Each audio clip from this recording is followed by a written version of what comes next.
Alright,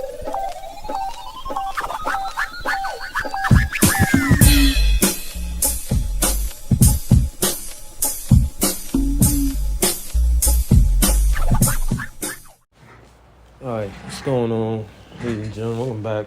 Another video. We want to talk about this video for Critical Thought. I want to talk about the subject of just, mental, a few things, right? So the list of things we got to discuss in this video is cultural disconnect, coping mechanisms, and environmental factors.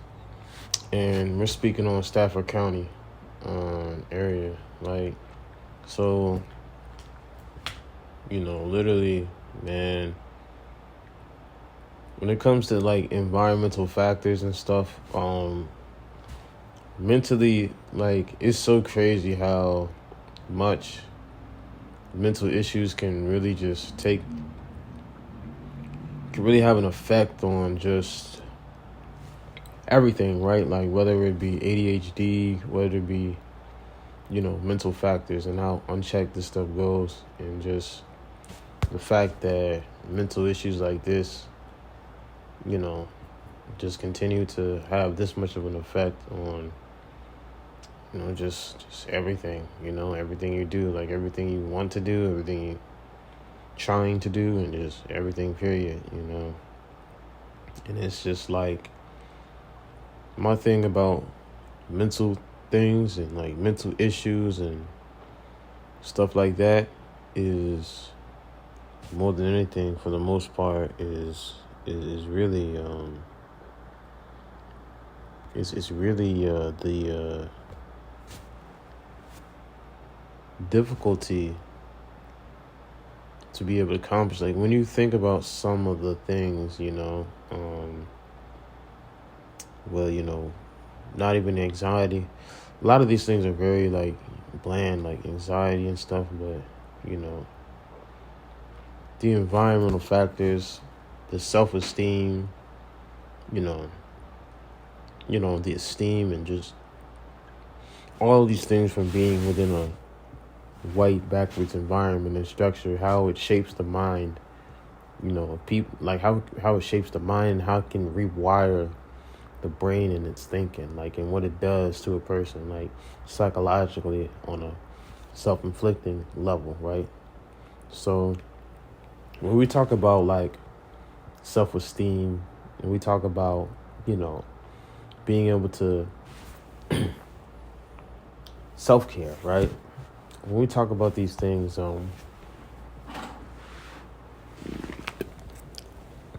what always gets negated, we have to talk about as well just cultural tendency, right? Because some people can be disconnected from their own culture or way and thinking and things like this, and it's having an effect on, a person's functioning, to a point to where people.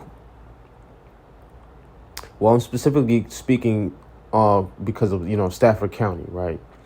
From a Stafford County, Fredericksburg area perspective, right? With living in, Virginia, the South, white area, many black people, overly populated, homeless, black people, right?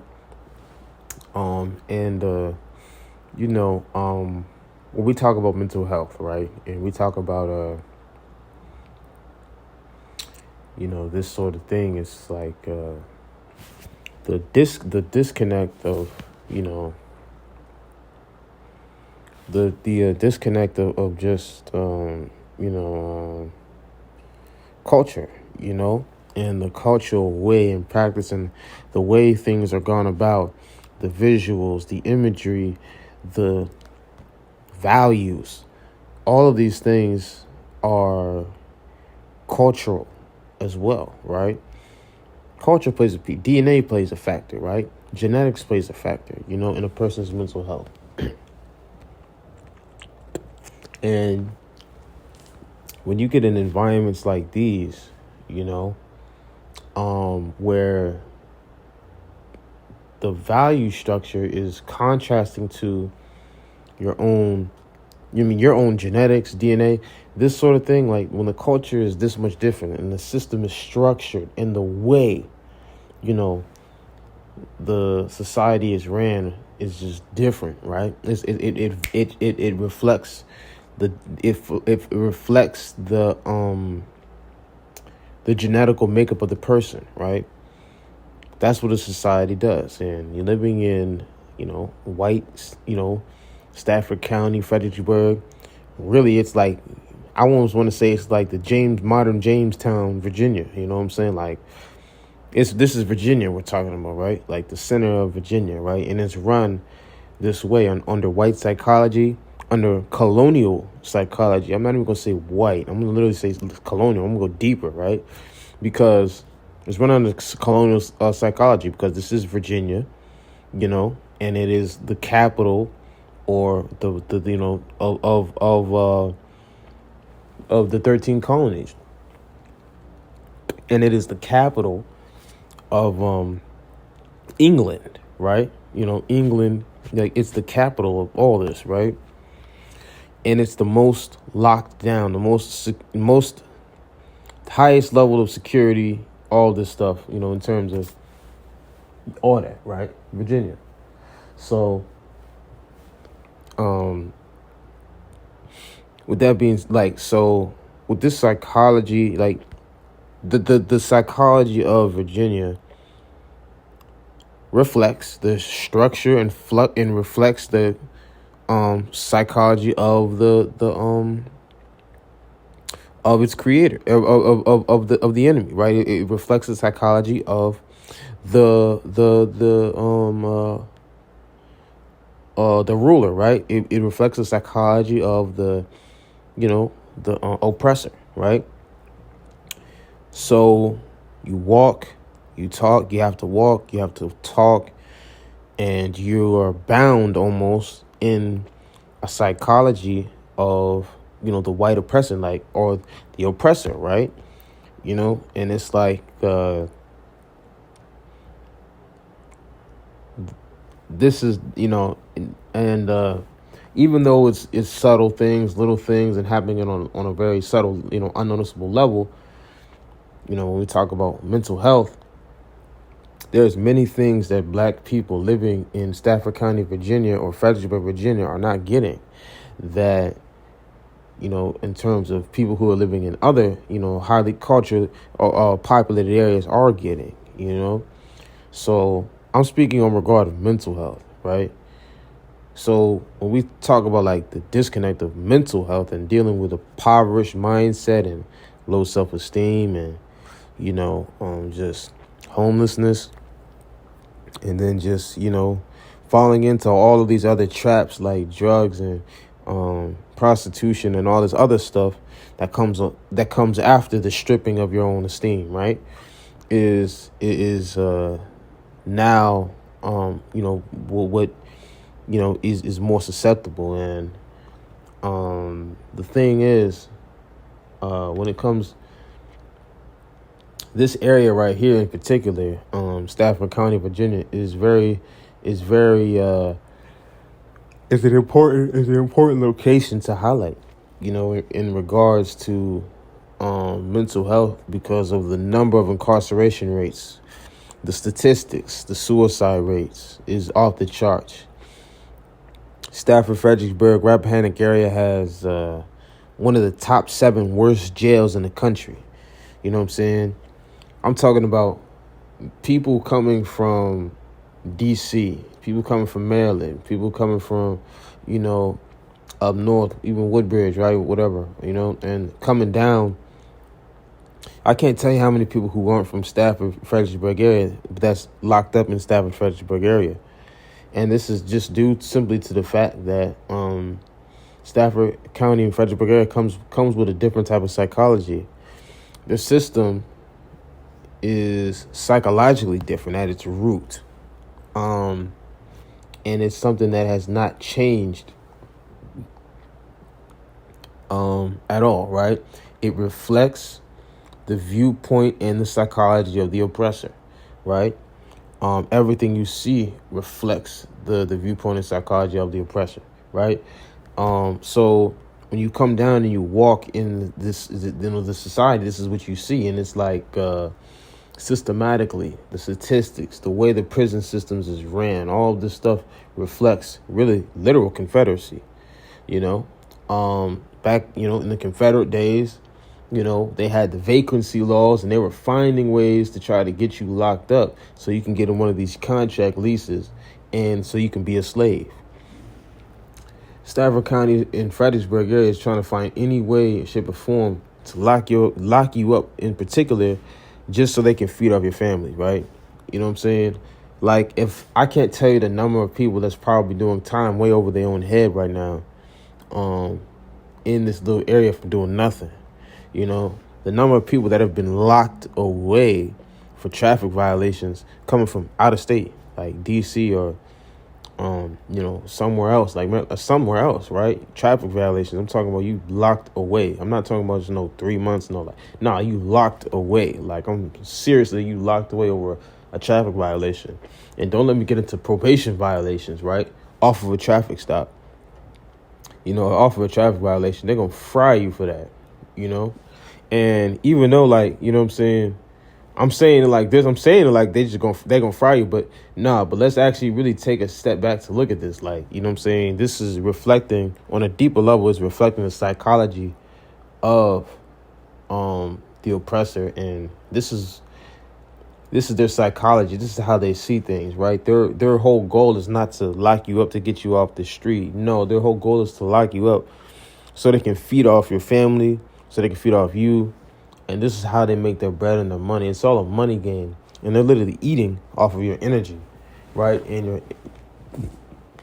And your resources, right? The hard work that you put in and you work extra hard just for you to make a living, they're eating off of all of your living. You know what I'm saying? All the work that you put in to make a living for yourself, right? They're eating off of all of that, right? And now your loved ones, too, when they see you get locked up, all the hard work that they put in to get, themselves and yourself or yourself or maybe just the relationship, maybe just, themselves in a better position, right? Or maybe just, feeding the family, right? The family in a better position, right? Now they're feeding off of this as well, right? So all the energy that you guys put to, your family or yourself or themselves, right, is now, all that hard work and that effort and that the blood, sweat, and tears is now getting eaten and consumed by them, right? So this is their game, and this is how they continue to eat and feed off of people's families, right? And, the people. So, so Stafford County, the thing is, like,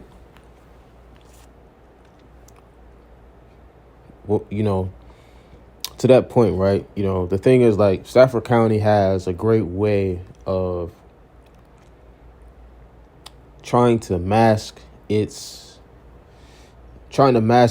from, what it does, and I don't want to miss any points on this. So I want to continue. I want to say the whole game is to feed off of you, right? And your energy, and to feed off your work, your blood, your sweat, your tears, cries, pains, whatever. It's to feed off of it, right? And this is how they feed themselves, right?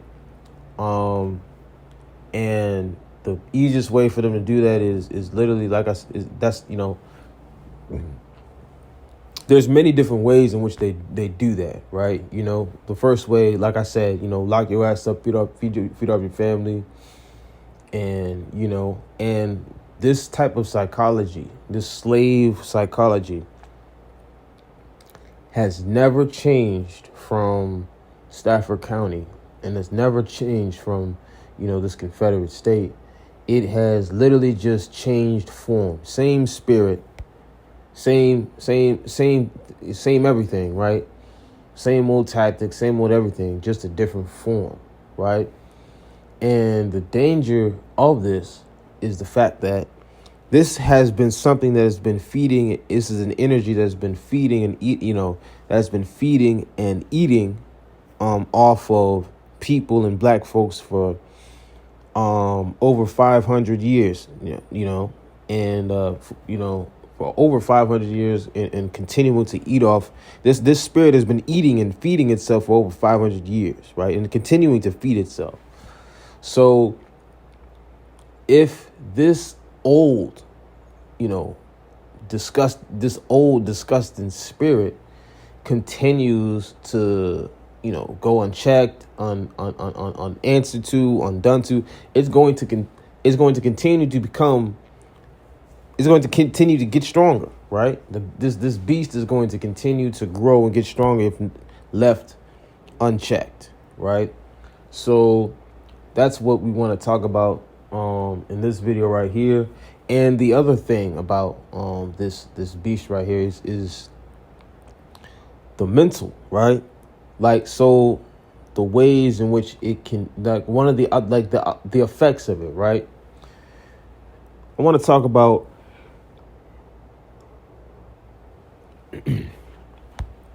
it's the systematic environmental factors, right? That shape the mental disorders, right? And shape the mental health, right? Because we know majority, the above average percentage of mental health in a person is environmental, right? That's over half, right? Over half of it is mental or environmental factors. In the system, in Stafford, Fredericksburg area, in terms of like how they run things is just insane. You know what I'm saying? Like it's systematically, I can best describe it when we look in the prison system. When in the prison system, like I'm gonna show you some of the psychology, right? Like the psychology to really give you a shape of what you're looking at, right? So bear with me. So when you go into the prison system and you get, you're locked up, right? They have these COs, right? You know what I'm saying? You may get and they have these pods, right? Already in accordance to other jails, right? Stafford County, you get out 3 times. You get 3 recs, right? You get out 3 times for rec, right? Once in the morning, afternoon, then at the nighttime, right? And it's not even a full rec. Half of your rec belongs to downstairs, the other half is upstairs. So they split the rec, right?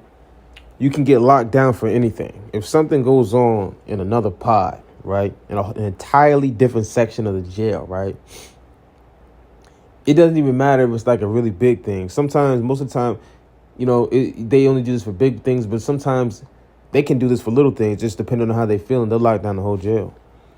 They'll lock down the whole jail. So now everybody's missing their rec. Nobody's getting on the phone, being able to talk to their family, and handle business and handle cares outside. Simply because something else happened on the other side of the jail, and now they want to lock down the entire jail for it, right? So another instance would be, say, for instance, medical, right? And this is where we're going to get into mental health. You're treated less than a dog in Rappahannock Regional Jail. The food you eat is not even real food. Like,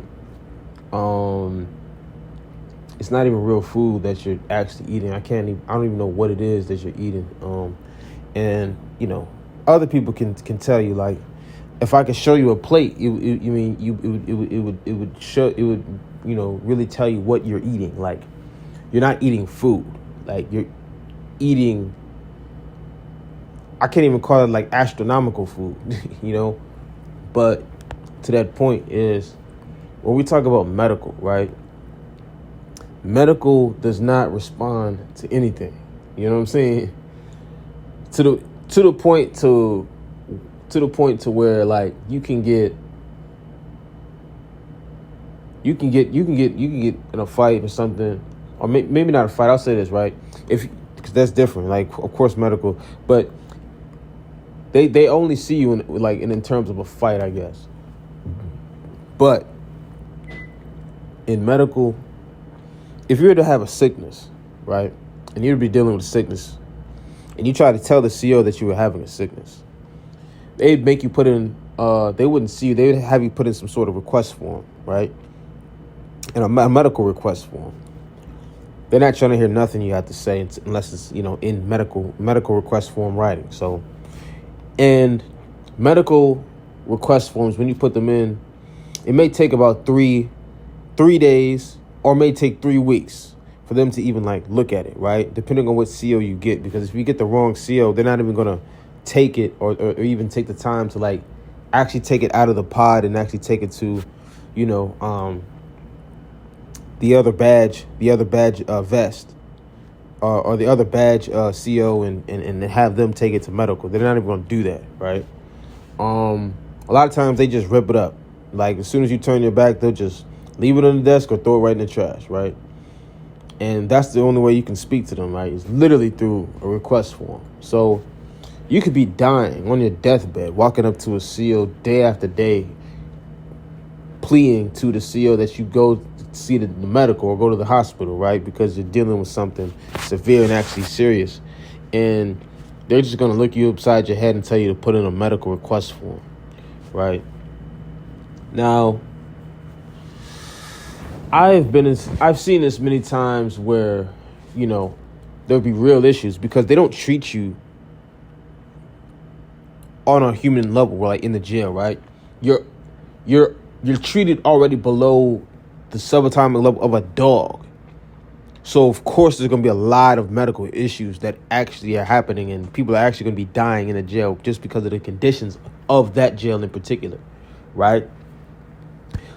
But to put worse on that is the medical, right? You won't even see medical. They're not even going to see you medical, right? Now I'm breaking this down very nicely, right? Because I want to show you how this shapeshifts the psychology of a person, right? And how mental health can be accumulated, and how of a person, and how psychological rewiring can be done to a person from spending so much time out in this jail, and then coming out of jail and then trying to incorporate themselves back into a society which they done already took articles about, maybe have taken articles about the person, or their viewpoint of you in society has already been shipshaped, because nobody talks about what goes on within the prison system. Nobody cares. Nobody reacts to it. And that's the most dangerous thing about it, because you go on as if nothing is happening. But there's this gigantic figure that has impacted and is controlling or weighing down the entire environment, right? And is controlling the whole entire freaking environment, right? And it's having the overwhelming effect on the environment, right? So that's the issue. And looking at that, it's like, the problem with that is the thing that's having the overwhelming effect on the environment and how people psychologically think, process information, how they move is very, very dangerous, because it's being affected by by this thing, right? This figure that nobody talks about, and it's just almost as if it isn't there, right? It's almost as if it's erased itself from existence, but yet it's having this overwhelming effect on how people think and on mental health. So when we talk about mental health, specifically in the Stafford-Fredericksburg area, right? The over 200 million black people homeless, right? Sleeping under bridges, in, Fredericksburg benches, right? In the rain, in the cold, right? And you don't hear nothing from nobody, but a few articles out from probably Breastbin Homeless Center saying to, that they're doing a supply of blankets or hoodies, right? For black folks to sleep under them bridges, right? So poverty has been normalized and swept under the rug at the same time. So now with mental health, there's no sort of rehabilitation in Stafford-Fredericksburg County for you to integrate yourself back into society. One, There's no rehabilitation to get you a job. Two, there's none of these things to really get you back into societies. And the other thing is, it's not like Stafford Fredericksburg is metro. It's not like there's buses or anything. There's one bus, right? Stafford Fredericksburg doesn't even meet the bare minimum requirement of living, or what it tries to, right? In Stafford Fredericksburg, right? They do a lot to try to cover up. I'll say this, right? So Stafford Fredericksburg area, they keep themselves under the rug, right? Because this is a private owned institutionalized area that tries to mimic and copy, Northern Virginia or DMV, right? Woodbridge and Fairfax, Arlington, and Alexandria, Springfield, the DMV, metropolitan area. Stafford Fredericksburg, Rappahannock area is a private, institutionalized, systemic area that mimics Northern Virginia, DMV, right? It's not actually DMV, right? And I say this in this way because I want to highlight the fact that, everything that Stafford County kind of does at the end of the day is a replication of Northern Virginia or DMV, right? Including its bus systems, right? The Metropolitan doesn't run. There's one bus that runs throughout Stafford County or Fredericksburg area, not even Stafford, just Fredericksburg for the most part, a few places in Stafford, right? There's one bus. So you have over 200 million homeless folk, right? And you have one bus that runs all throughout the area. The area is not city. The area is rural, meaning that it's nothing but vast miles of trees in rural areas, right? This is the boonies. This is the woods, right? It's the cut. This is what Stafford County is. There are roads and there are structures like building structures, like the plaza structures and things like this, to somehow sort of make it appear that it isn't just woods, but the overly vast majority, or all of it, is woods, right? So now the difference between this is spaced out, right? And it's woods, right? That's the problem. So with all these homeless people walking this far to get from to and fro, maybe not so much as in Fredericksburg, but more so in Stafford as well, because the bus doesn't even really run up in Stafford. You got all these people walking this far, right, on the roads to get to and from, right? I don't really have to explain too much, like how that looks, right, how it appears. And I say this to say this, right?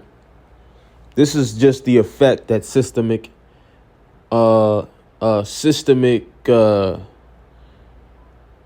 oppression has over, the vast majority of people in the, black people in the area specifically, right? Because this is a Confederate area at the end of the day. And we bring in systemic oppression because we're all tying this and doubling this back into mental health, right? So mental health, when we really talk about the problem with mental health is, now you take yourself down 6 notches from the systemic shaping of what you're dealing with. You from an individual standpoint is, how am I going to make ends meet when I have no busing systems to get me to and fro. I mean, I'm just coming out of jail, or just coming out of jail, right? Or if somebody was just coming out of jail, and, you know, the psychology of the system is a direct reflection of its prison system, right? So the psychology that you see behind the prison system, like I said, request form, you got to slip in a request form to go to medical, right? You could be dying, bleeding, whatever. No, we're not having none of that. Like, you know, you got to put in this request form, and we're probably still not going to get to it and see it, right? We just put that there. A lack of effort to take care of the need, right? Lack of effort to take care of the need. You know, lack of homeless shelter, lack of everything, you know. So when we talk about mental health, we haven't even gotten to mental health. We can't even establish a grounds of a basis of even dealing with mental health when we're taking so much of an attack. You know, we're taking so much of mental health, right? Of the attack, right? With the lack of all these resources, and then trying to understand and wonder why I individually, me, can't get by. Why individually, me, I'm this, right? I accept from my place of being where I'm at as, you know, maybe possibly homeless, can't get homeless shelter. I'm sleeping under a bench and rug. You know, I walk 8 miles to get to and from work to, I don't know, a gas station. You know what I'm saying? And this is my day. Like, you know, I don't even have time. It's these little things like when this becomes normalized, you know, this is not normal to the average person. You know what I'm saying? To walk this far to get to and from, you know, a gas station to work, or, you know, from where I'm trying to get to, right? As a you know, as a black person, as a black homeless person who would be living in Fredericksburg, right? To them, like, listen, like, all of this is not normal, but it's being normalized, you know? The thing about the mind, right, that I know for a fact is that there's no limit to what a person can go through. You know what I'm saying? But the difference between people is what they have to accept. And people living in Fredericksburg, right? Or you know, is what they mentally accept, right? Choose to accept. People living in Fredericksburg, right? What people accept, right? So they had to accept there's no other option but for me to get from where I'm going to where I'm trying to go is to walk 8 miles. You know what I'm saying? I have no other option but sleeping under this bridge. There's no other option. I have to sleep under it. So now this becomes normalized. A part of my normal day is going to sleep under this bridge at night. That's a part of my normal day, functioning normal day. So talk about mental health. Imagine changing environments. Talk about the changing of environments, the drastic changing of environments and structure and normalcy and status quos of a person depending on the environments that they get into. So you could be coming from sleeping under a bridge and sleeping under a rug and doing all these things, and then all of a sudden you get put in an environment where you know what I'm saying, where you're around people who are business folks and entrepreneurs. And now the external appearance of you is that much different than the external appearance of the other person. So now you have you know what I'm saying, from an external standpoint, you have a view about yourself that doesn't fit the esteem of the other person.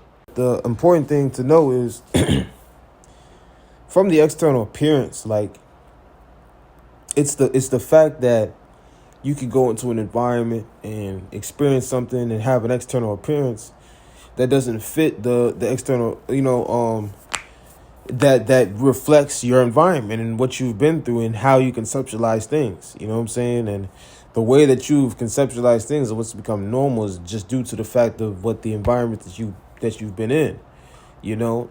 And my biggest thing is the fact that the external appearance of something can be very deceiving. You know what I'm saying? Or just the mind, psychology, and this sort of stuff can be very deceiving.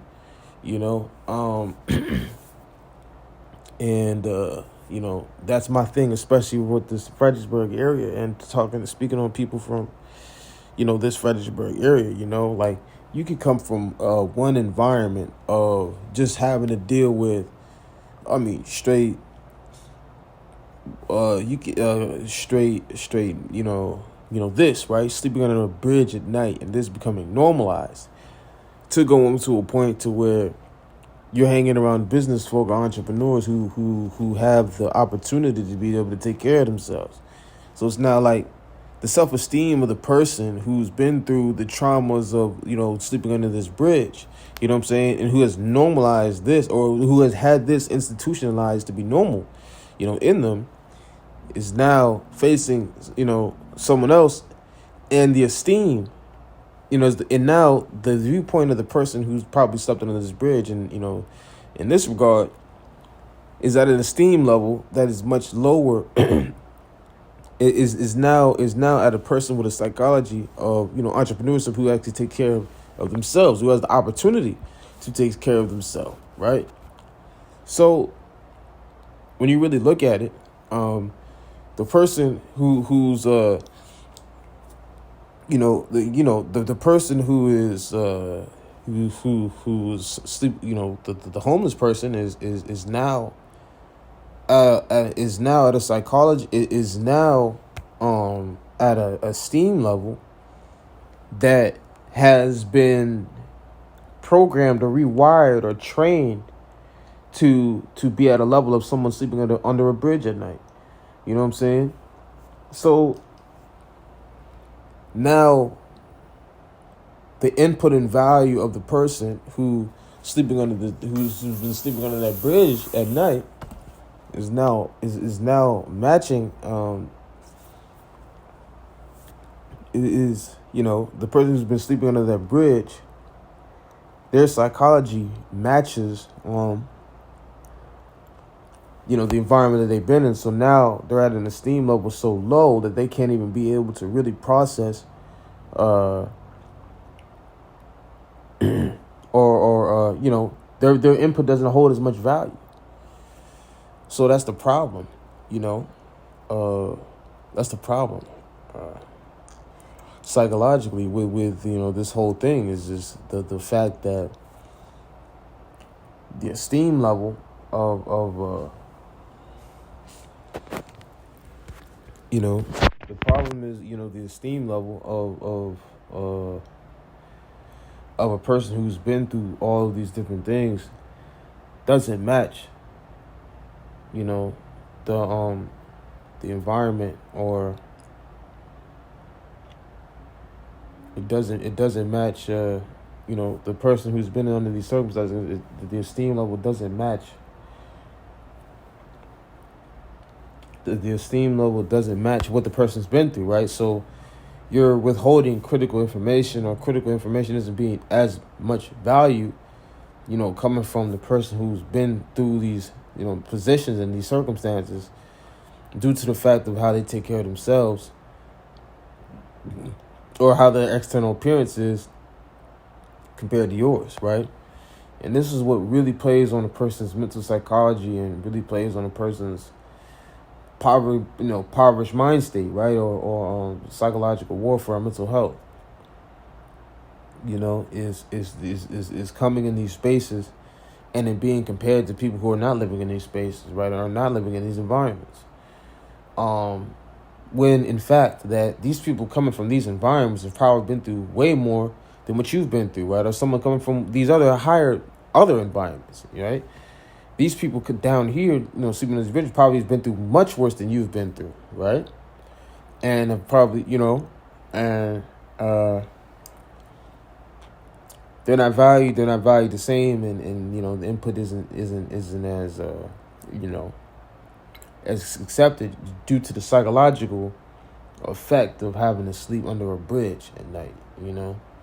So it's a give and take, you know. So that's what I really wanted to talk about in this video, and you know, really shed some light on is just psychological oppression and psychological warfare. You know, the amount of psychological warfare that really goes behind, you know, an external appearance. Like, imagine someone who just appears a certain way. You know what I'm saying? You can't read the person. You know what I'm saying? Just the external appearance of the person makes it seem like they haven't been through what they've been through, right? You know, the external appearance of a person is just makes it seem is what destroys the esteem. You know, like the esteem of a person and the psychological rewind, the institutionalizing of a person is done by the environment. So when you see psychological warfare and you see people under psychological warfare, the best question to ask is, how well has that system psychologically institutionalized the people? Depending on how well they psychologically institutionalize the people will determine the people's level of thinking. So the disconnect of people from their own health and wellness and their own success in high altitude is in fact the degree or the pedigree of the level of strength or the level of ability of the system to be able to institutionalize those people, right? So basically, we shouldn't be looking at the people. We shouldn't be looking at the people in terms of like their success rate, or just the people in general in terms of mental health. We should be looking at the system's ability to institutionalize the people. What have they put in place, you know, in order for them to be able to institutionalize people so well, like sleeping under bridges? And what's the psychology of the system that, you know, makes, you know, that causes people to have this such low esteem of themselves, you know? And looking into the prison system and the request forms, the medical, right? You're not going to see medical. We're not taking care of your mental health when it's dire. If we don't take care of your mental health when it's dire here, you know what I'm saying? What makes you think you're going to take care of your mental health, you know, when you get out there, like, you know, years later, right? Because it's a normal thing at this point, right? That's not a concern for you anymore. It was a concern for you here, but not anymore. You got so used to it now. It's been normalized. It's been trained to be, you know, that way, right? So now all of these big, you know, mental things that you just had to deal with, you just continue dealing with out here. You know, when you're homeless, you got all these things that you deal with here that you got used to dealing with because nobody helped you. Now when you get over here, you just deal with them, right? It's not because, you know, it's institutionalizing, you know. It's you know, to the point to where you deal with things and your psychology is now shaped by these things. And when these things are not there, and when these trials aren't there, and when these problems aren't there, you feel like it's not normal, right? Even though it's better, right? You're in better conditions, feeling like you don't deserve the better condition. You feel like you deserve worse. You feel like you deserve harsher. And because of the harsher, you know, that you feel like you deserve, you know, now you can't focus on actually growing and being successful. So institutionalizing takes, you know, it's a systemic institutionalizing of a person, which takes them and keeps them at a lower position for multiple reasons. One position being that the esteem level of the person, right? You're not better. You're not meant for destined for better because you've always been less. Since you've always been less, it doesn't feel right to actually do more, even though you can put yourself in a better position, right? It doesn't feel like that's the right move because seeing yourself in a better position is like, that's not what I was psychologically trained or institutionalized to be, right? And it's the same thing in terms of problems. You make things much more difficult for yourself, right? You can. And you know, this is because you feel like there's problems that you should have that you don't have anymore, and it overwhelms you. it eats at you. It literally festers and feeds off you to the point to where these things aren't there, and it's like, you should be focused on growing yourself higher. You should be taking the benefits that you have and putting your energy towards growing yourself higher. But easier said than done in terms of institutionalization, right? So when we talk about the impoverished mind state, right, in the poverty mind state, people can really get stuck out of position. How harsh were the conditions that the person was in, right? You know what I'm saying? And how much of an institutional rewiring has a person had to the point to where they wire themselves. They are trained to be in these difficult environments, and these difficult environments must be here. And if it's not harm done unto myself, and if I'm not harming myself and making it life difficult for myself, then you know what I'm saying, I'm not living right. There's something that I'm not doing, right? There's something that I'm not doing if I'm not like literally maiming myself. And the thing about this, right, is you can't grow because you can't see the things that you need to see.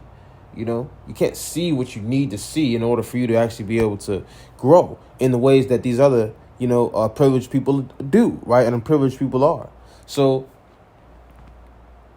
institutionalization and being institutionalized is the number one mental health factor and distributor in terms of black people, especially living in the positions that they are, because they can't gain the esteem that they need or the esteem that they have of themselves in order for them to be able to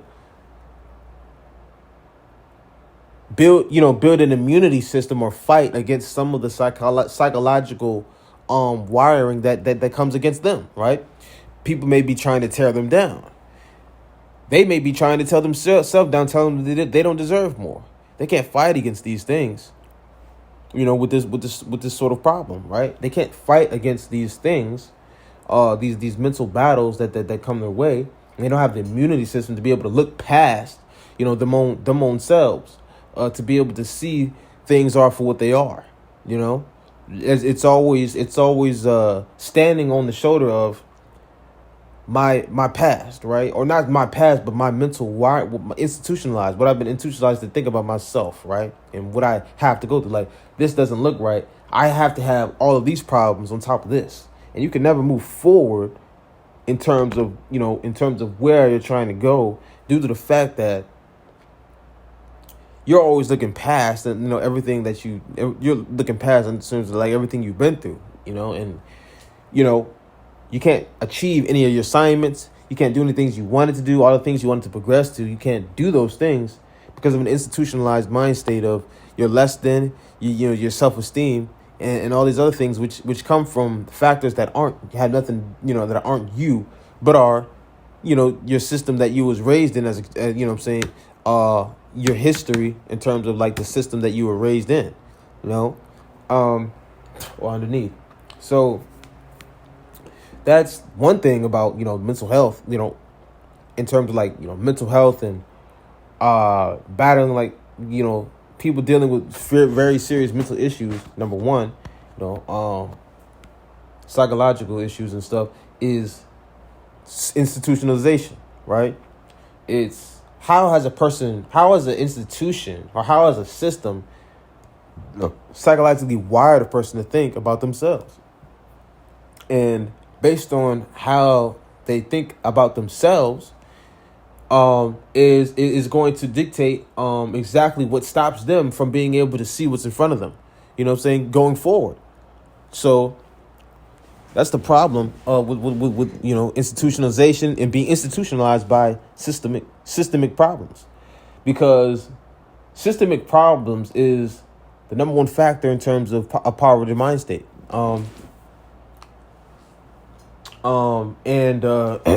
So when we really look at this, right, you can take a person or people who are dealt for good things and things like this, right? And people are, destined for great things or destined to do great things and sort of all this sort of notion, right? And you can take people who are poor and who are less than, who come from these backgrounds of, this. You can take all these things, right? And the number one thing, to highlight, in these things is, like we said, is the institution that they came from, right? What have they come out of? You know what I'm saying? Because depending on the institution and how much trauma has been instilled in them, is going to be what they see before they can even move forward, before they can even look and see what's actually in front of them. So that's why I wanted to really double down and tackle Stafford County in the Fredericksburg, Rappahannock area, due to the fact that systemically this area reflects the psychology of the oppression, Confederacy, the oppressor, and even before Confederacy, the 13 colonies, and it reflects literal old time slavery, Jamestown, Virginia. It reflects all of these things, right? So black people coming down to Stafford County, living in the state of Virginia, who are flooding these areas to get away from bad housing rates and to get better housing and things like this, right, are now getting into spaces. They are running to a psychologically institutionalized systemic area that lowers and defeats the self-esteem of people, right? So now black people are flooding into these areas right here, right? Into these areas, unbeknownst of the history and the system that's laid out of this area. And the psychology, now talking about dealing with mental warfare, psychological warfare, right? The mad psychological warfare of oppression. Now, talking about dealing with psychological, coming down to these areas right here, right? Flooding these areas in. You're now walking into an environment and a culture that is subdued by psychological oppression. Homeless people, folks that feel less than themselves, right? Because of being within the system. Maybe you've been traumatized by the system, right? Everybody has a traumatizing experience by the system down here. And especially, if you've been locked up, what I'm saying? They've done plenty of things to you besides the strip searching and the other things that they do, crosswise within other jails. That's all institutionalization. But specifically to Stafford County is that they psychologically run things in the same reflection and manner as their ancestry, right? The 13 colonies, Rome in England and British, stuff like that, right? It reflects the exact psychology. So Jamestown, Virginia is automatic lockdown, slave plantation, this way, no way, the capital. It reflects the capital of slavery, right? So walking into a space and environment flooded with this many black people filled with this type of psychology, you're walking into a mind state of mental slavery. You're walking into a mind state of a impoverished mind state and in a system that has damaged and has done this much psychological damage to the people, that's walking around, right? So now you have two options, right? Or I'll say it like this, right? I'm not going to say two options. I'm not limiting options. So you have a few different options, right? So you can, obviously, you can ignore, you can, when you get down here, you can interact with the people of your environment. By interacting with the people of your environment, you're integrating yourself into a psychology of psychological suppression. You're integrating yourself into a psychology of psychological suppression, psychological oppression, and the narrative and the standpoint that what we do in this city, in this county, in these counties, in this area, what happens in this county and what happens in this area is normal, right? It's casual, right? Black folks, 2 million, 100 million, millions of folks sleeping under, poor folks, homeless folks living and sleeping under bridges is normal. all of this stuff is normal. You're saying this, the 200 million living on these bridges is normal. You're saying that the prison system and how it's run is normal. You're saying that you're saying that the poverty rates, even the systematic structure of this area. I mean, one bus, 200 million poor folks, one no rehabilitation, jail rehabilitation, no job, for felons, none of this, right? You're saying your interaction is, you're integrating yourself with it, right? Psychologically, you're integrating it, saying it's normal, there's nothing wrong with it, and you're just passing it by like nothing happened here. Like you're not walking into an environment that has already had a history of all this going on. It's just, no. Like you're integrating yourself with that. And when we talk about psychological pressure, psychological warfare, we have some real serious issues going on, right? It's if we don't put it in proper standing and proper understanding, right? And proper light, right? Shedding. So that's what we wanted to talk about right here in this video, is all this, literally psychological pressure, but even more so just institutionalization and what happens when you get institutionalized by the system. All these things go out the window. Your self-esteem, things begin to appear normal that really aren't normal. You begin to deal with things and try to find ways to continue to deal with things because you don't feel like all the pressure is enough, right?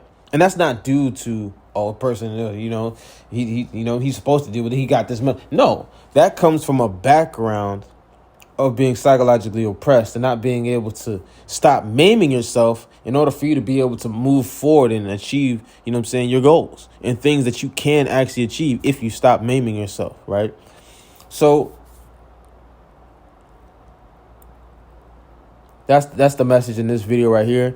The things that people go through do not define what the person should go through. The things that people go through, just they go through, right? But that doesn't define what the person has to go through continuously, right? Because there's got to be a point, because if you're trying to do something or you're on a plan to be able to do something, you shouldn't have to prioritize maiming yourself in order for you to do this thing.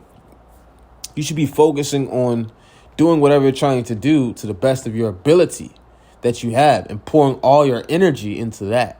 You know what I'm saying? Instead of pouring your energy or diversifying your energy to make sure that you're maiming yourself because it doesn't feel normal to not be maiming yourself, and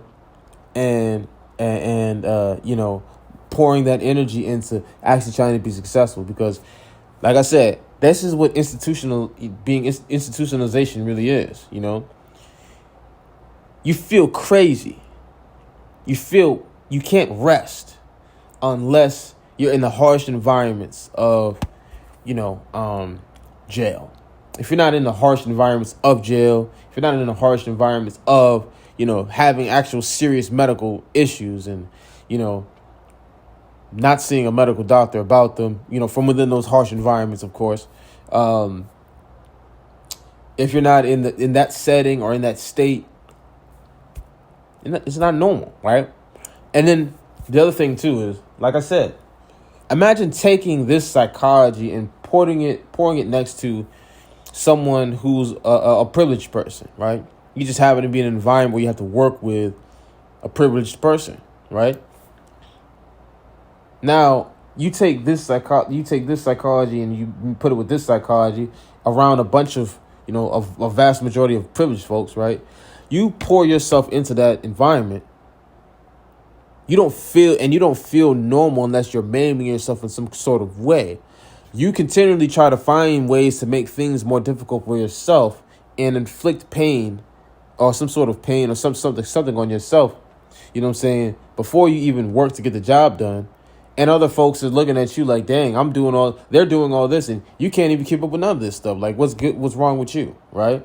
You can't do any of the things that we can do, even though like you seem more capable of doing them, but you can't do any of this shit. And now not only do they see you as, someone who can't do that work, now also they look at what you do, and it's like, what are you doing, right?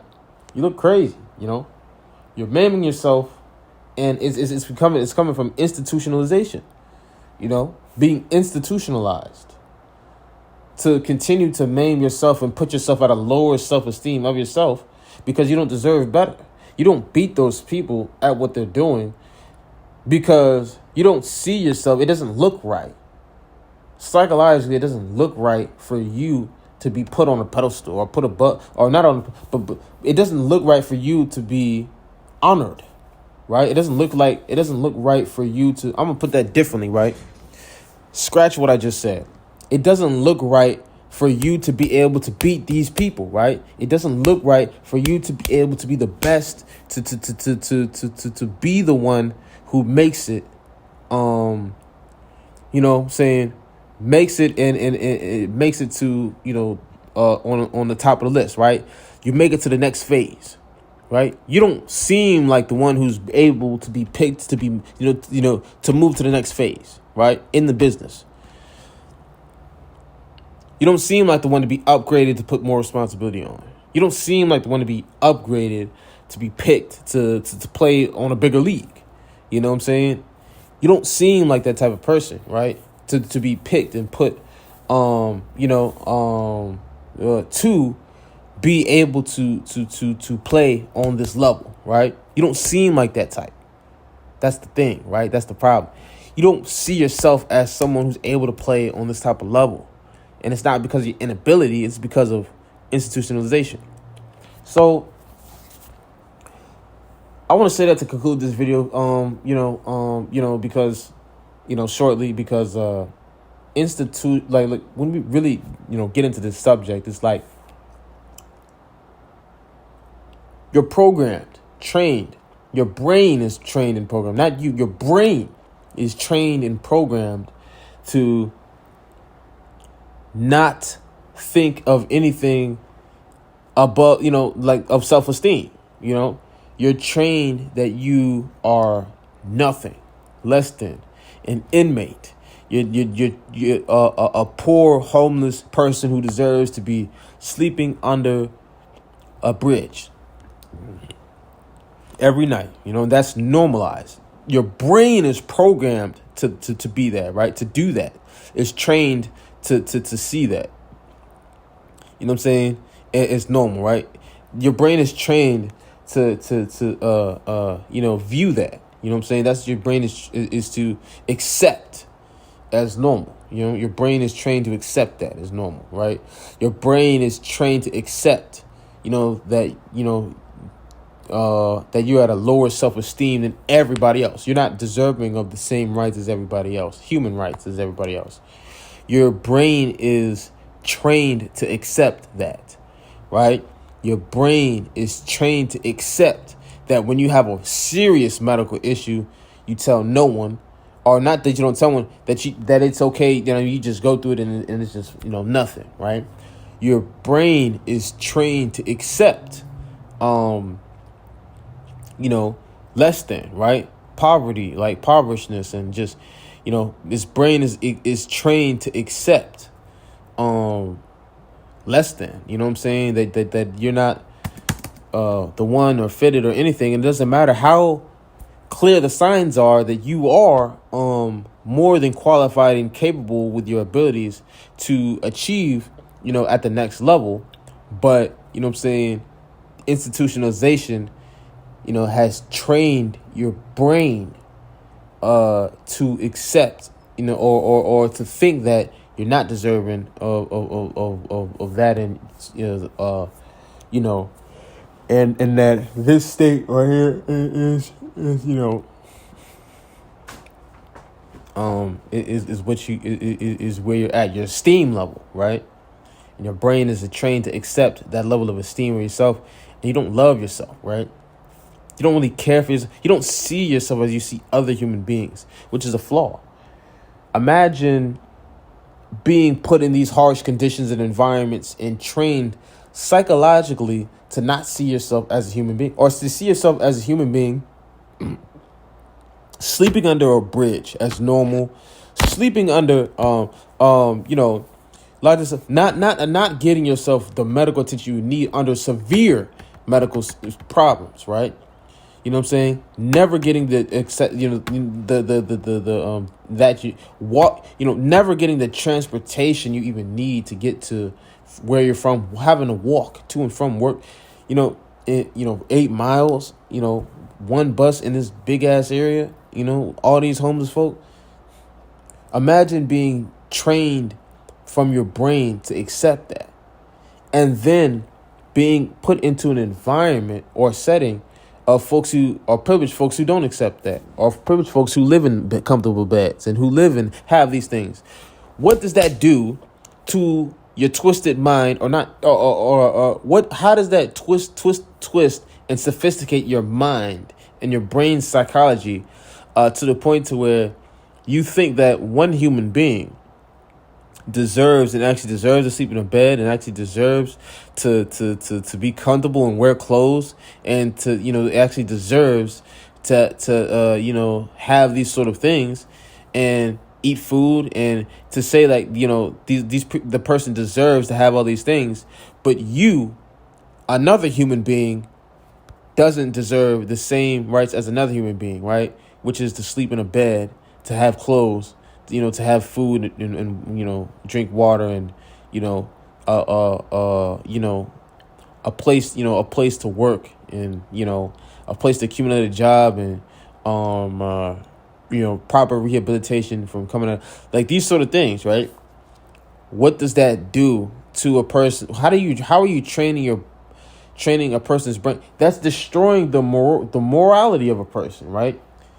The victim, right? So now the victim is losing morality. The victim has lost morality. You know what I'm saying? And now, which is crazy, you wouldn't think about that, right?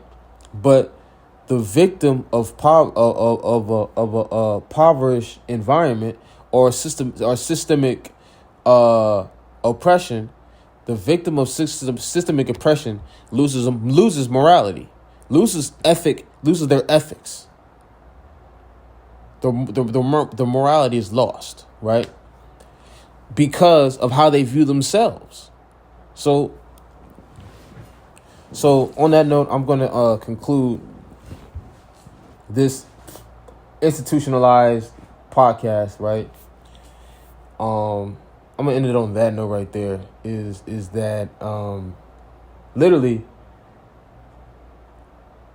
a victim of systemic oppression can lose morality, due to the fact that their brain is now getting trained and rewired, almost like an experiment, almost like a psychological experiment on a person's mind.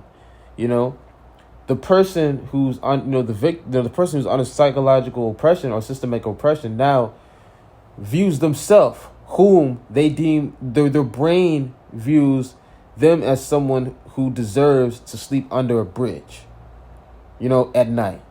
And when they see somebody else, a privileged person, they say that they deserve to sleep in a bed. So now in the brain, your brain has been trained, right?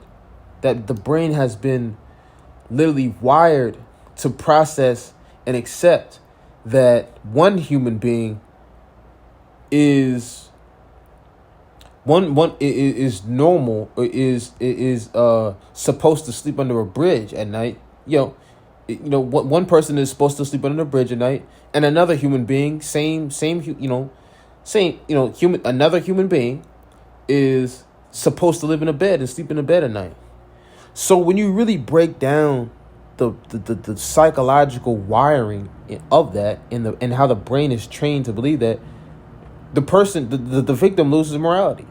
The victim has lost their sense of moral thinking due to systemic institutionalization and psychological wiring, right? Psychological rewiring, right? So if this be the case, right, and now we have a human being who thinks in their own mind that one human being deserves to sleep under a bridge, and that's normal, while normal while other human beings sleep in beds, and they see that and process that as normal, we have a maniac. We have a someone who's we have a who mentally ill, right? We have someone who is mentally ill because they think within their own selves that they deserve to sleep under a bridge, while another human being deserves to sleep in a bed. They think that one human being deserves to walk 8 miles and not even find a place, just to get to and from work or a job, or even not even be able to find a job due to a record, and or maybe even, or due to a felon, or maybe even they can't receive the medical attention they need, when they specifically need it. So now one human being deserves to never see the medical attention they need. They don't deserve a job. They don't even deserve to sleep in a bed. They deserve to sleep under a bridge. They don't even deserve clothes like the other privileged person has, right? All of these things this person deserves. And psychologically, now this victim, this systemically oppressed victim thinks this way, thinks this, and thinks that another person, another human being deserves rights of, the rights of a job, and the rights of the rights of a job, and the rights of food, the rights of clothes, shelter, that they're deserving of these things, right? And that this other human being is not deserving of shelter and rights. That human being is crazy. You've mentally created a maniac, right? An immoral maniac. You know what I'm saying? Because now, within their own selves and their own mind, they don't deserve the basic essentials of life. So that's my thing. That's my thing is the fact that this person thinks that the basic essentials of life that's deserving of anybody, under any circumstance, they don't deserve this anymore, is a problem, right? Because under no circumstance should a person be void of these, basic things and stuff, So, I say that to say this, right? And then I'm actually going to conclude, right? So, that's what I really wanted to say. That's what I really meant to say. And so if this be the case, this is what we mean by institutionalization and psychological psychological institutionalizing someone, right? Is the fact that you can become this. You could become mentally ill, right? You could become literally mentally crazy, right? You could become a maniac, mentally effed up, right?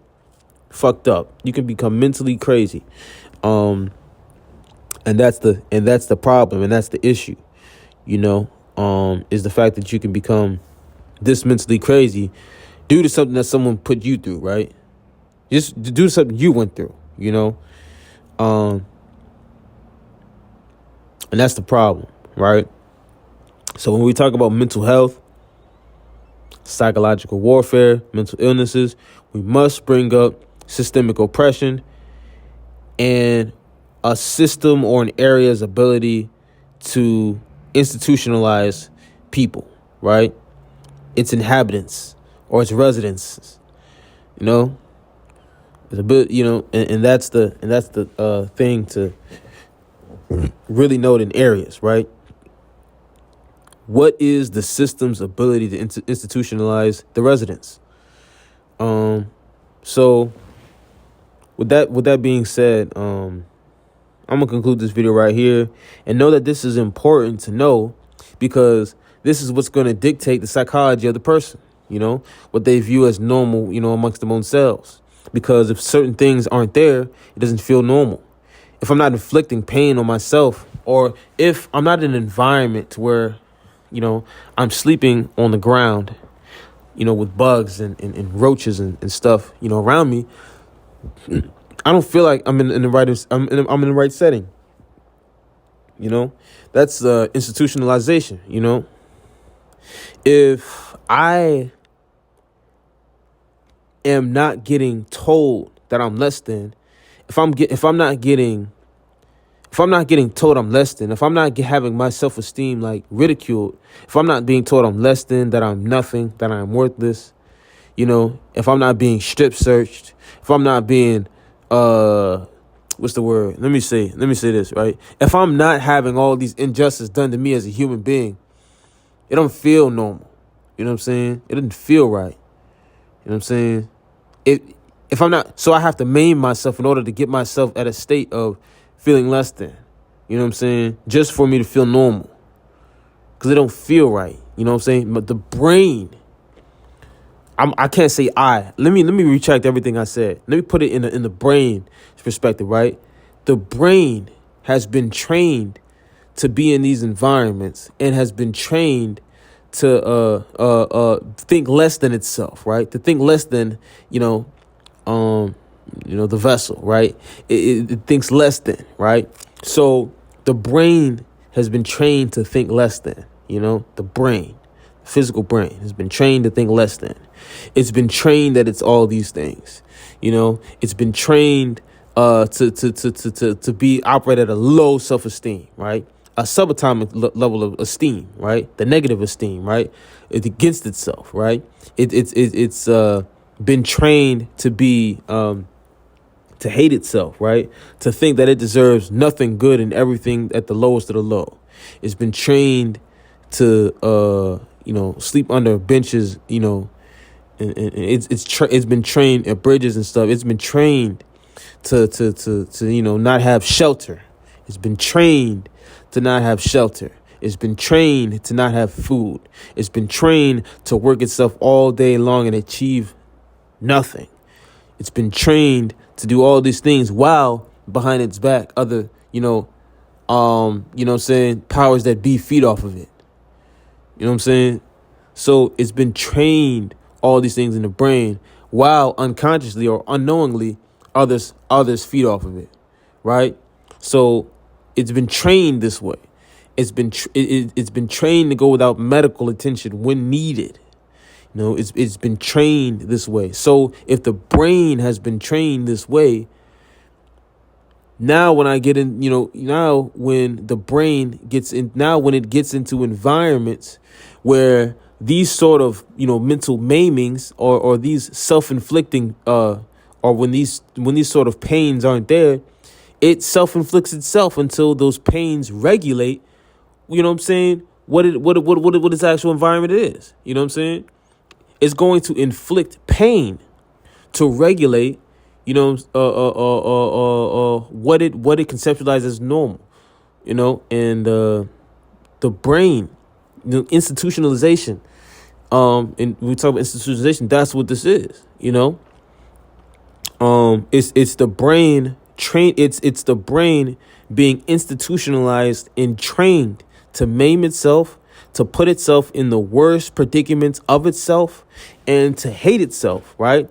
And it's always got to have these sort of pains. So if these pains aren't there, it's going to regulate itself by self-inflicting pain on itself until it regulates the pain level that it's used to, right?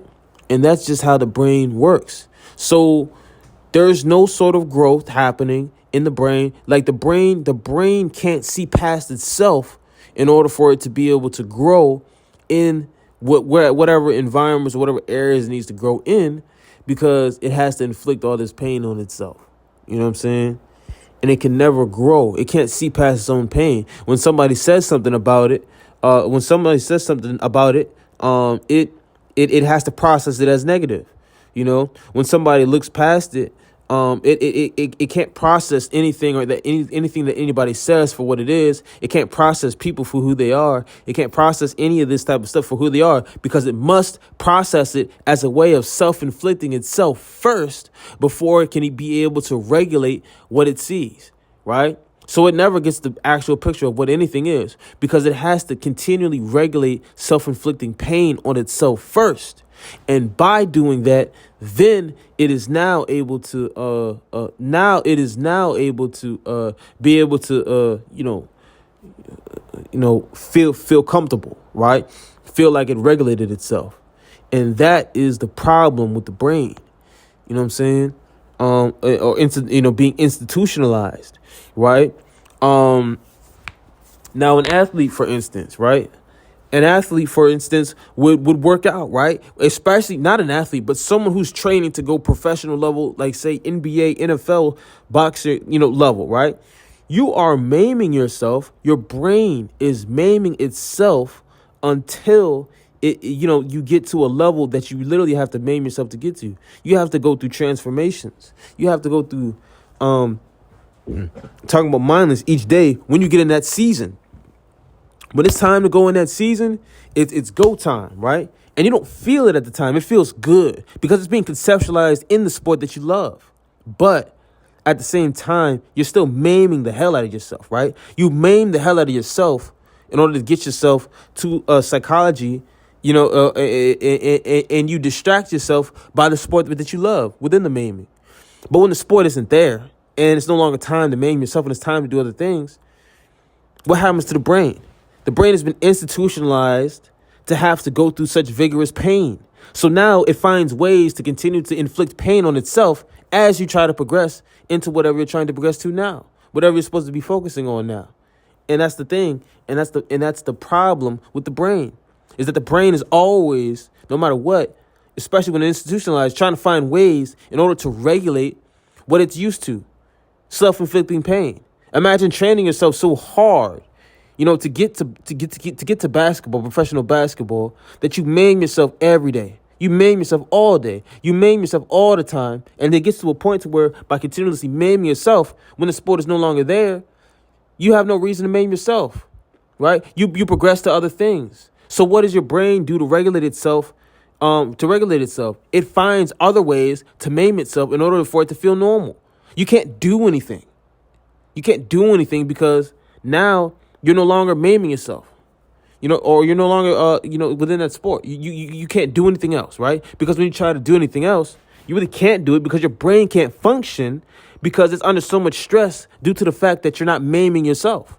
And the brain is trying to find that regularity, by finding ways to maim itself. And now this distraction is so big that you can't really, do anything about it. You can't really focus on what else you're trying to do. You may have a lot of things you want to do in life, a lot of things that you want to progress to, but you can't do those things because of this need to maim yourself. You know what I'm saying? So when we talk about institutionalized, it doesn't even just go for, systemic oppression. It goes for athletes too. It goes for anything that fits the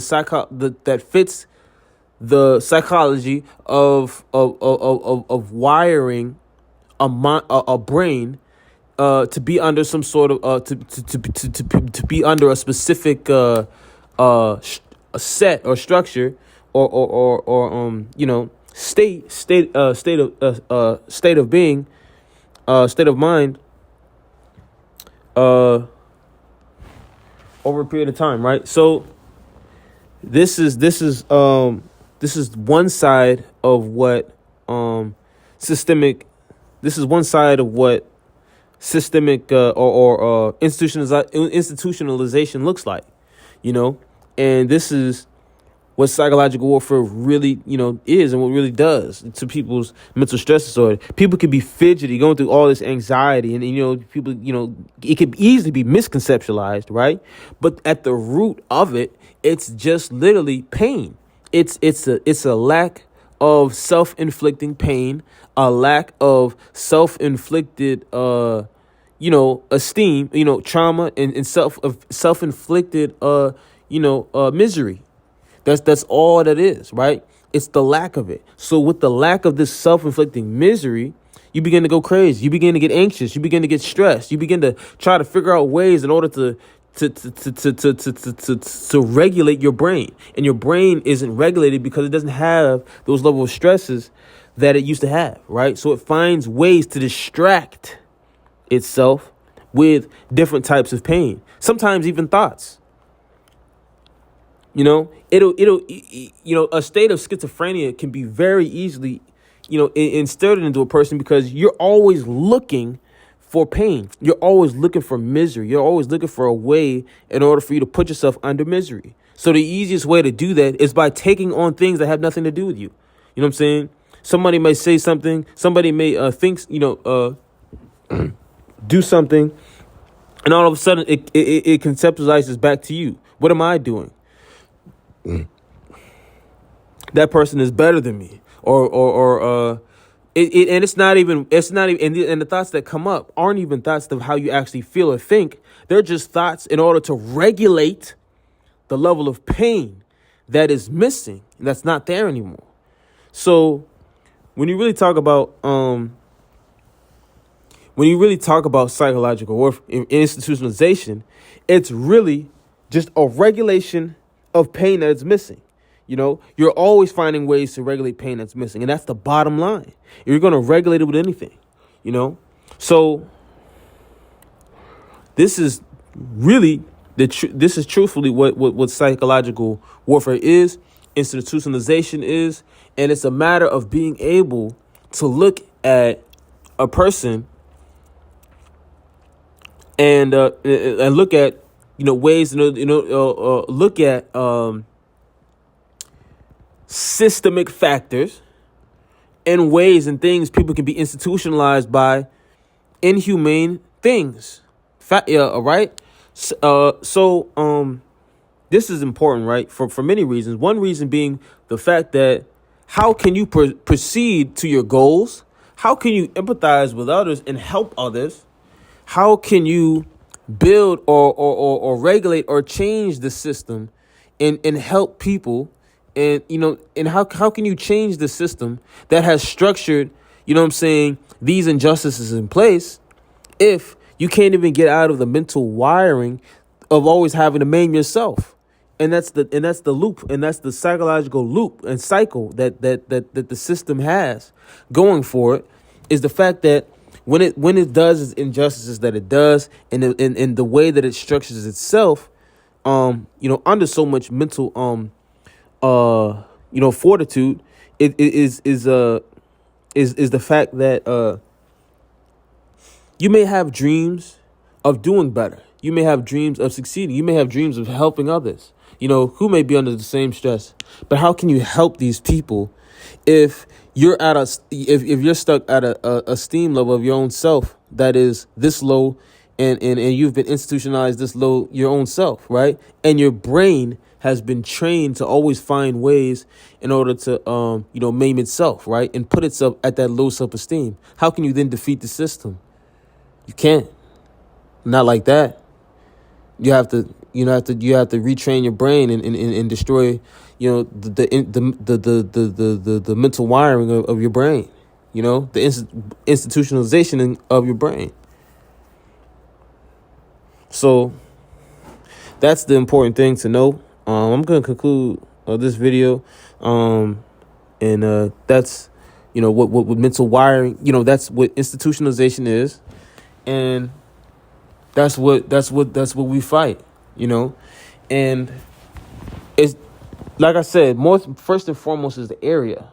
Like nothing affects us. Nothing affects a system more than an area. Nothing affects more than mental health or mental illness and psychological or mental warfare more than the system of an area and its ability to institutionalize. So when you talk about people dealing with seeing all types of hallucinations and having a low self-esteem of themselves and fitting characters that aren't them and people saying things about them, and them taking it, right? And them being them, them accepting what people tell them. It's very easy to accept negative what people say about you when when you're institutionalized, because you're already looking for ways to maim yourself. Your brain is already looking for ways to maim itself. So of course it's going to take on that character just to regulate its normality. And that's the serious thing. And that's the serious problem. And that's the serious thing in terms of psychological warfare, right? The brain is finding ways in order to regulate its levels of pain and misery. So when people say things about you, and people say things about people under mental stress, the brain is already looking for ways to regulate, regulate its misery. So of course it's going to take on that, and it's going to take on that character, just to regulate itself. And now you're in a mental battle that you can't control. Your mind is taking on thoughts that you can't deal with. Thoughts of misery, thoughts of being less than, thoughts of your nothing, thoughts of you haven't done anything, thoughts of you haven't been through anything, thoughts of you are less than, you're never meant for greatness, you were never meant for anything. All these thoughts appear, and they come to you due to the fact that your brain is trying to regulate. Your brain is trying to regulate what you've been institutionalized in, your pain. It's regulating your own misery. Your brain has been so used to your own misery that it has to regulate itself. It has to find self-inflicting ways to put itself in a state of misery, right? Just to regulate itself, because that's what it's used to. It doesn't feel right if it isn't there. That's how the brain has been trained. So when we talk about psychological warfare, and we talk about how we see people, the brain is always going to continue to find ways to regulate itself regardless. It's always going to find ways to continue to regulate itself. And that's the thing. That's the problem. That's the problem. So when we talk about dealing with psychological warfare and being institutionalized, we have to talk about how the brain can take all of the people who are working their butts off to try to get themselves in a better position and continue to wire negative thoughts within them and put them in a state of chaos mentally, make them think things and mentally destroy them. None of the things that's happening to people is anything physical. It's mental. These are all mental things that, nothing physical, just mental, meaning that it's not real. Meaning that it's not real. And the only thing real about it is your brain, is the institutionalizing of your brain and its need for misery. Its ability to try to regulate itself is why you become all of these things negative. Its ability to try to, inflict stress levels on you, is why your brain takes on all of these negative thoughts, these negative notions, these negative narratives, these negative everything's about you. They take on all these things for this very reason. The reason why you can't succeed and achieve your dreams is not because that you can't achieve them, is the fact that your brain has been trained to continually to think less than of yourself. Your brain has been trained to think so much lower of yourself.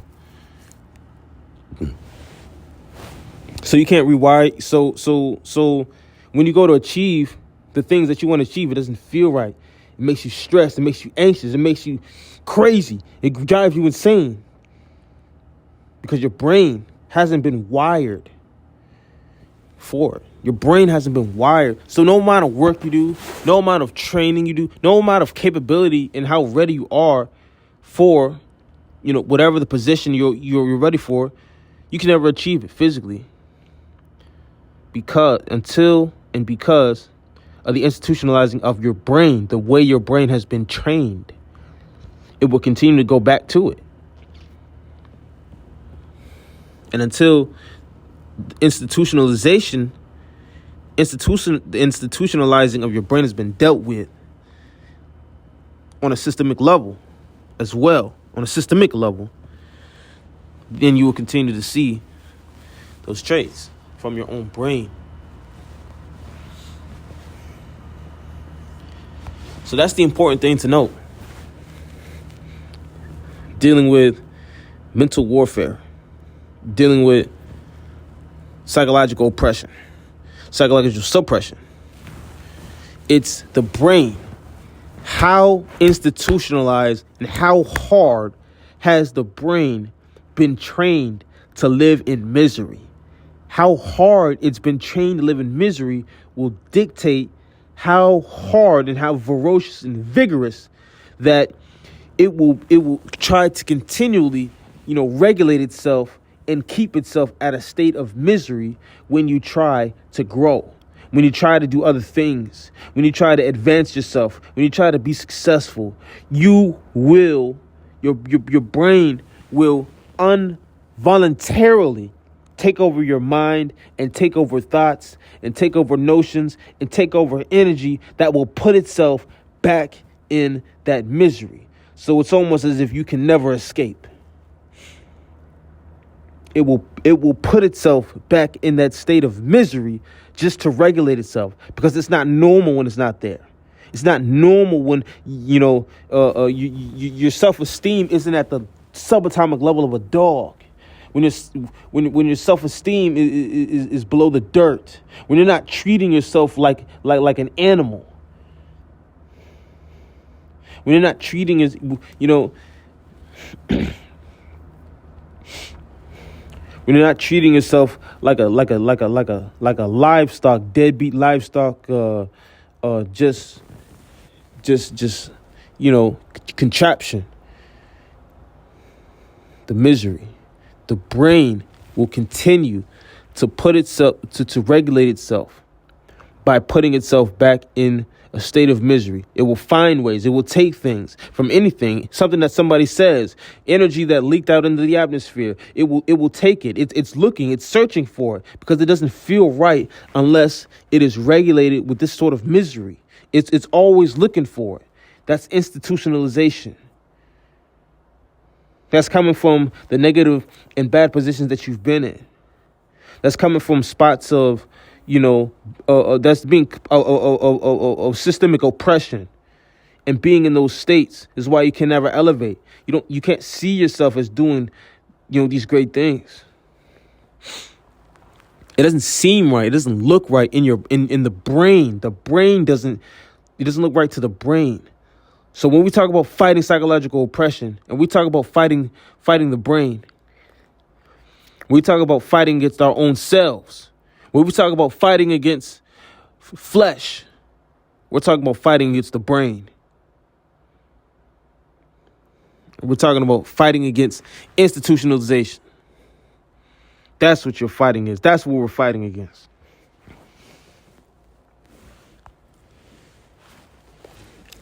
So without further ado, I'm about to wrap up this video in a second. Real soon, I'm gonna wrap this video up. I think we done touched on a good amount of points in this video. But this is what psychological oppression is. Psychological warfare is. Institutionalization is. It's the conditions that you lived in, that you've had to accept. How you've been trained, institutionalized, brainwired to be. And then it's the continuous brain that's trying to regulate itself with that misery. You can never grow. Like, you can never grow. You can never get up at that point, at that state, unless something changes there.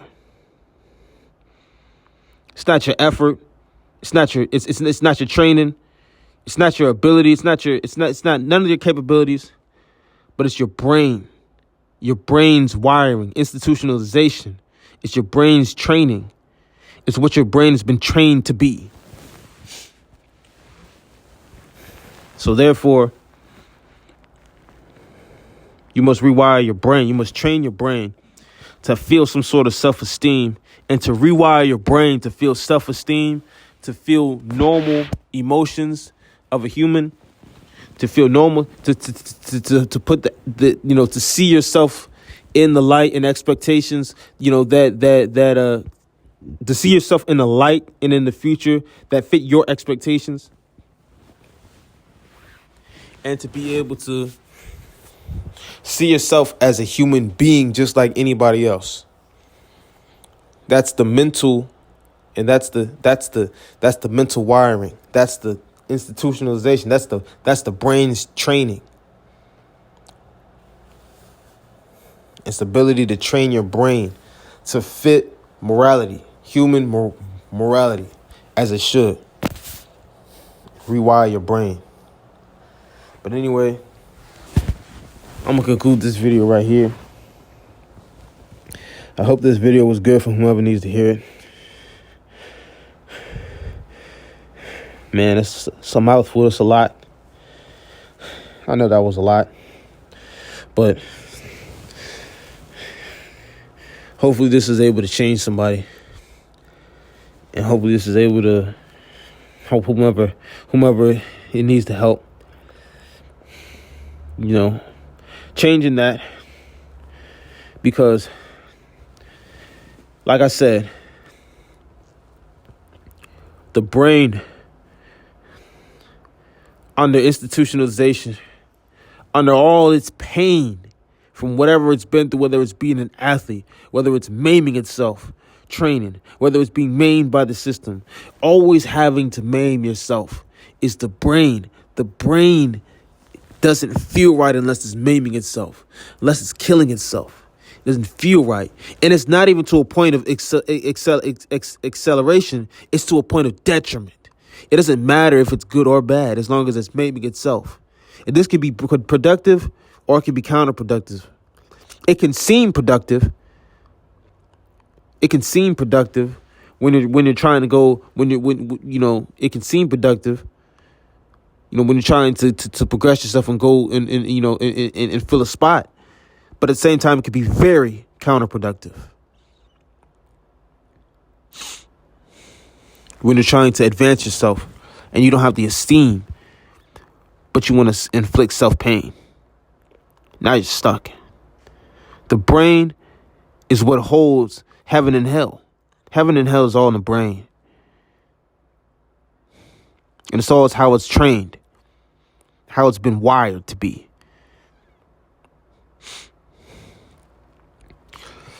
The brain, under psychological oppression, will take from everything from its environment. It will take everything and fit whatever psychology that's normal. If it's mental misery, it's going to take everything from its environment and do whatever it can to put you in a state of misery. If it's something positive, the brain will take from its environment and from that mental wiring and train it or and conceptualize it in a way that's positive. So your joy and your pain, focus on your mind and what you believe yourself to be. Change the mental wiring. Peace.